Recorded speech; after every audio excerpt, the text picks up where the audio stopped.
যেতে দিতে মন চায় না, তবুও যেতে দিতে হয়। আজ বিজয়ার পর্ব আমরা দেখাচ্ছি একের পর এক। আবারও তুলে ধরবো আমরা দুর্গাবাড়ির পর্ব, কারণ রাজন্য আমল থেকে হয়ে আসছে এই দুর্গাবাড়ির উমাকে বরণ করা। এবং সঙ্গে আজকে যেহেতু বিজয়া, তাই সেক্ষেত্রে প্রদ্যুৎ কিশোর দেববর্মন তিনি চলে যান এবং ওনার বোন তিনিও কিন্তু আজকে মাকে বরণ করতে চলে যান, সঙ্গে বরণ করেন প্রভুবাড়ির প্রতিমাকেও। যেহেতু বিজয়া এবং সেক্ষেত্রে প্রভুবাড়ির প্রতিমাকে সেখানে বরণ পর্বের শেষে নিয়ম মেনে দুর্গাবাড়ির প্রতিমাকেও তিনি বরণ করেন। এর সঙ্গে আজ দুর্গাবাড়ির উমা নিরঞ্জনের সময় রাস্তাতে কিন্তু দর্শনার্থীদের ঢল সেখানে লক্ষ্য করা গেছে। চোখের জলে আজকে উমাকে বিদায় জানানো হয়েছে। আমাদের প্রতিনিধি অঙ্কিতা বর্ধন রয়েছে এবং অঙ্কিতা বর্ধন কি তুলে ধরেছে দেখুন।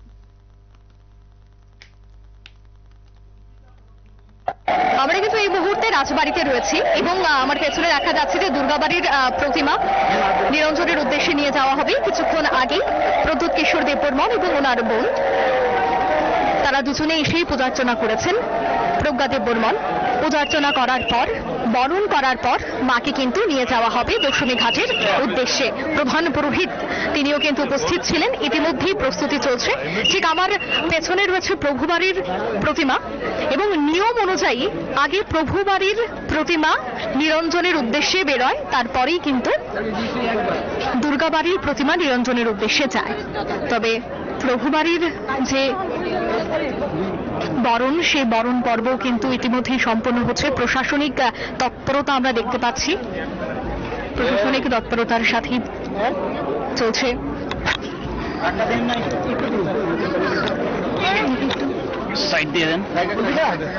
দুর্গাপুজো উপলক্ষে এই যে প্রত্যেক বছর এখানে আসা হয়, দুর্গা ঠাকুরকে নিয়ে আসা হয়, বরণ করা হয়, কেমন লাগে?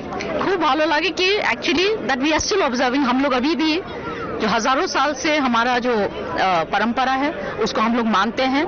और त्रिपुरा ये एक ऐसा प्राचीन राज्य है कि हम लोगों के जो महाराजाओं थे और हमारे लोग जो है बहुत धार्मिक हैं। तो इतने सालों से जो हम लोग ऑब्जर्व कर रहे हैं वो अभी भी हम लोग करते, तो नेचुरली उससे हमको बहुत खुशी होती है कि अभी भी हमारे लोग बाकी जगहों के जैसे नहीं है, अभी भी मानते हैं माँ को। और जितने भी हमारा यहाँ पे आप देख रहे हैं, पहले तो और भी बचपन से हम देखते थे, बहुत आते थे, बहुत बड़ा बड़ा मिसल होता था यहाँ पे। फिर भी जो भी हो, अभी भी यहाँ पे आप देख सकते हैं दुर्गाबाड़ी प्रभुबाड़ी से आया हुआ है। तो naturally I feel good that we are following a tradition. पर फिर भी बहुत कुछ करना चाहिए हमको ताकि गांव में भी ऐसा हो। आजकल शहर में तो हम लोग देखते हैं ये एक पूजा एक फैशन भी हो गया है। ये नहीं आदमी को लगना चाहिए कि बस मजाक करना है। ये है जो मतलब माँ का जो एक्चुअल मैसेज है और भगवान का जो मैसेज है हमारे देश को बचाने के लिए, प्रॉस्पेरिटी के लिए, ताकि सभी को उनका ब्लेसिंग्स हो, यही हमारा मेन ये होता है, कर्तव्य भी है महाराजाओं का। और अभी आप देखेंगे कि सिंहासन का भी पूजा होने वाला है। तो ये भी बहुत पुराना, हजारों साल पहले से ये चल रहा है, परंपरा अभी भी है। और पूरे इंडिया में सिर्फ ये त्रिपुरा में ही ऑब्जर्व होता है। यूथ के लिए आप क्या बात करेंगे? यूथ को हम ये बोलना चाहते हैं कि आपने जैसे देखा है कि आपके जो पूर्वजों हैं, आपके पेरेंट्स हैं, जैसे उनका डेडिकेशन है त्रिपुरा में, जो धार्मिक ये भावना है, ये उनको भी रखना चाहिए, क्योंकि ये भी हमारा एक कल्चर है। और हमारे त्रिपुरा में इतने सारे टेम्पल्स हैं, टेम्पल्स को छोड़ के आर्कियोलॉजिकल साइट्स भी है, ये और बाकी जगहों में आपको नहीं मिलेगा।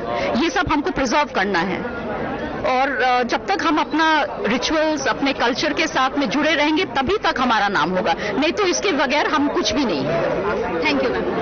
আমরা কিন্তু কথা বলছিলাম রাজপরিবারের সদস্যের সাথে, অর্থাৎ প্রদ্যুৎ কিশোর দেববর্মন বোনের সাথে। তারা বলছিলেন যে রাজ্যের পরম্পরা বজায় রেখে এখনো যেভাবে রাজবাড়িতে নিয়ে আসা হয় দুর্গা প্রতিমাকে, ঠিক এইভাবেই যেন পরম্পরা ঐতিহ্য বজায় থাকে। আমরা এর পরবর্তী ছবিও কিন্তু তুলে ধরবো খুব শীঘ্রই।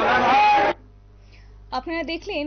এবং প্রতি বছর মহারাজা খালি পায়ে ছাতা মাথায় না দিয়ে প্রভুবাড়ির প্রতিমা দর্শনে আসেন এবং সঙ্গে দুর্গাবাড়ির প্রতিমাকেও সেইভাবেই বরণ করেন। কারণ রাজন্য আমল বদলে গেলেও প্রথা কিন্তু সেই অর্থে বদলায়নি। এখনো প্রতিমা নিরঞ্জনের সময় রাজ অন্দরে গিয়ে বরণ করেন রাজ পরিবারের বর্তমান সদস্য। তাই সবার প্রথমে রাখা হয় প্রভুবাড়ির প্রতিমা, তারপরে রাখা হয় রাজবাড়ির দুর্গা প্রতিমা। এতক্ষণ পর্যন্ত আমরা দেখালাম সেখানে দুর্গাবাড়ির ছবি এবং আবারও একটু চলে যাব আমরা এই মুহূর্তে দশমী ঘাটের দিকে। কারণ দশমী ঘাটে কি পরিস্থিতি রয়েছে সন্ধ্যা থেকেই শুরু হয়ে গেছে সেখানে গঙ্গা আরতি পর্ব, এবং গঙ্গা আরতির মধ্য দিয়েই মাকে বিদায় জানানো হচ্ছে, যেহেতু ইতিমধ্যেই প্রভুবাড়ির দুর্গা প্রতিমা এবং পাশাপাশি দুর্গাবাড়ির প্রতিমাও বেরিয়ে গেছে। তাই সেক্ষেত্রে এখন দশমী ঘাটের পরিস্থিতি কেমন রয়েছে, প্রশাসনিক সব ক্ষেত্রে তৎপরতা রয়েছে কিনা, সবটা বিষয় নিয়ে জানবো। আমাদের সঙ্গে যুক্ত হয়ে গেছে মানুষ দে, আমাদের প্রতিনিধি। মানুষদা, তুমি কি দেখতে পাচ্ছ এবং এই মুহূর্তের পরিস্থিতি কেমন রয়েছে? হ্যাঁ শতাব্দী, তুমি যেটা বললে দশমী ঘাটে ইতিমধ্যেই প্রচুর ভিড়। সন্ধ্যা পর্যন্ত যত খবর এসছে 135খানা মূর্তি ইতিমধ্যেই নিরঞ্জন সম্পন্ন হয়েছে। এর মধ্যে বেশিরভাগই বাড়ির প্রতিমা এবং কিছু কিছু ছিল মন্দিরের প্রতিমা। তবে এবার কিন্তু দশমী ঘাটে একটা সুন্দর চিত্র যে আগরতলা পৌর নিগম একদম যথেষ্ট নিরাপত্তা জোর দিয়েছেন। আগরতলা পৌর নিগমের প্রচুর সংখ্যক শ্রমিক এখানে আছে। বড় বড় ক্রেন গুলা কিন্তু দাঁড়িয়ে আছে, যে বড় যে প্রতিমাগুলো আসবে সেগুলি যেন ক্রেনের মাধ্যমে বিসর্জন দেওয়া যায়। অপরদিকে এনডিআরএফ এর বাহিনী মোতায়েন আছে এবং টিএসআর বাহিনীও কিন্তু প্রচুর সংখ্যক মোতায়েন আছে, এবং দর্শনার্থীদের মনোরঞ্জনের জন্য কিন্তু এখানে ঢাক বাজাচ্ছে এক শ্রেণী, কিছু মহিলা আছে উলুধ্বনি দিচ্ছে, শঙ্খধ্বনি দিচ্ছে। অপরদিকে দশমী ঘাটে কিন্তু সন্ধ্যা শুরু হয়ে গেছে গঙ্গা আরতি। সেই গঙ্গা আরতিতে আগরতলা পৌর নিগমের মেয়র সহ অন্যান্য উপস্থিত থাকার কথা রয়েছে। তো এখন পর্যন্ত যতটুকু খবর, সেই খবর অনুযায়ী প্রায় 135খানা আর উপরে প্রতিমা কিন্তু নিরঞ্জন সম্পন্ন হয়েছে। এখন পর্যন্ত কোনো অপ্রীতিকর ঘটনার কোনো খবর নেই আগরতলার দশমী ঘাটে। অভূতপূর্ব নিরাপত্তা এবং দর্শনার্থীরা যারা একেবারে তাই। অসংখ্য ধন্যবাদ। আবারও আমরা চোখ রাখবো, কিন্তু তারই মধ্যে বলে রাখি যে দশমী ঘাটে কিন্তু একদিকে পুলিশি নিরাপত্তা রয়েছে, অন্যদিকে ডিজাস্টার ম্যানেজমেন্ট রয়েছে। পাশাপাশি আজকে সর্বমোট 135টি প্রতিমা বিসর্জন করা হয়েছে। একদিকে বাড়িঘরের প্রতিমা, অন্যদিকে যে ছোট মণ্ডপগুলির প্রতিমা ছিল সেই মণ্ডপগুলির প্রতিমা আজকে বিসর্জন করা হয়েছে, এবং যথারীতি সেই নিয়ে প্রশাসন পাশাপাশি দর্শনার্থীদের সেখানে উপভোগ করার জন্য বেশ কিছু বিষয় সেখানে রাখা হয়েছে। নিচে ছোট্ট একটি বিজ্ঞাপন বিরতির সঙ্গে থাকুন।